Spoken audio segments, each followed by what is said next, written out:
Hello' everyone, কি খবৰ তোমালোকৰ? আশা কৰিছোঁ তোমালোক সকলোৱে ভালে কুশলে আছা। নমস্কাৰ, মই দিগন্ত। আজিৰ ভিডিঅ'টো পৰীক্ষাৰ বাবে প্ৰস্তুতি চলাই থকা শিক্ষাৰ্থীসকলৰ বাবে ছুপাৰ হেল্পফুল হ'ব। আজি আমি এখন উত্তম আৰু উন্নত মানৰ কুৱেশ্যন পেপাৰ লৈ আহিছোঁ, যি তোমালোকৰ পৰীক্ষাত ভাল নম্বৰ পোৱাত বহুত সহায়ক হ'ব। সকলো তথ্য ভালদৰে আয়ত্ব কৰিবলৈ তোমালোকে এই ভিডিঅ'টো সম্পূৰ্ণ কৰি শেষলৈকে চাবা। ভিডিঅ'টো যদি তথ্য সমৃদ্ধ হয় আৰু ইয়াৰ দ্বাৰা উপকৃত হ'লে লাইক আৰু শ্বেয়াৰ কৰিবা। চেনেলটো যদি ছাবস্ক্ৰাইব কৰা নাই, দৰকাৰী আৰু তথ্য সমৃদ্ধ ভিডিঅ'ৰ নটিফিকেশ্যন পাবলৈ চেনেলটো ছাবস্ক্ৰাইব কৰি লোৱা। তোমালোকে ভিডিঅ' স্ক্ৰীনত এখন কুৱেশ্যন পেপাৰ দেখিবলৈ পাই আছা। পৰীক্ষাৰ বাবে প্ৰস্তুতি কৰোঁতে প্ৰশ্নকাকত অনুশীলনক এক উত্তম প্ৰস্তুতি কৌশল বুলি গণ্য কৰা হয়। কুৱেশ্যন পেপাৰ প্ৰেক্টিছ কৰাৰ লাভ বহুত।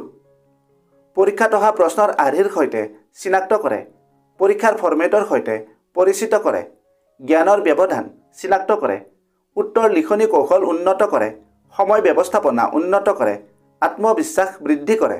ইয়াৰ উপৰিও আৰু বহুতো লাভালাভ আছে। কুৱেশ্যন পেপাৰ প্ৰেক্টিছ কৰোঁতে এটা সময় নিৰ্ধাৰণ কৰি ল'বা। আৰু আটাইতকৈ গুৰুত্বপূৰ্ণ কথাটো হ'ল, কুৱেশ্যন পেপাৰ প্ৰেক্টিছ কৰাৰ কিছুমান টিপছ আছে। যদি সেই কৌশলমতে প্ৰেক্টিছ কৰা, তোমালোকৰ প্ৰস্তুতি বহু পৰিমাণে উন্নত হ'ব আৰু পৰীক্ষাত ভাল নম্বৰো পাবা। এই বিষয়ে ভিডিঅ' এটাত আলোচনা কৰিছিলোঁ। ভিডিঅ'ৰ লিংক ডেছক্ৰিপশ্যনত আছে, তোমালোকে ভিডিঅ'টো চাই ল'বা। আৰু যদি এই পেপাৰখনৰ PDF লাগে, কমেণ্ট কৰিবা। লগতে তোমালোকৰ প্ৰস্তুতি কেনে চলি আছে এই বিষয়েও কমেণ্টত লিখিবা। এতিয়া তোমালোকে পেপাৰখন ভালদৰে চাই লোৱা।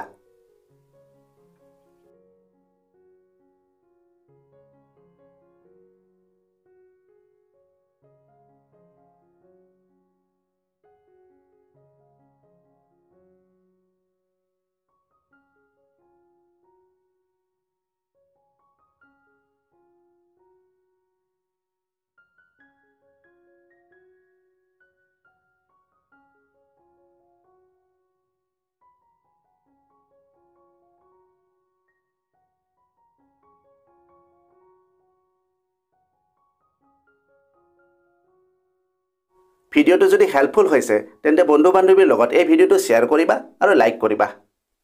আজিলৈ ইমানতে এৰিলোঁ। অতি সোনকালে আন এটা আকৰ্ষণীয় বিষয়ৰ সৈতে পুনৰ লগ পাম। ধন্যবাদ।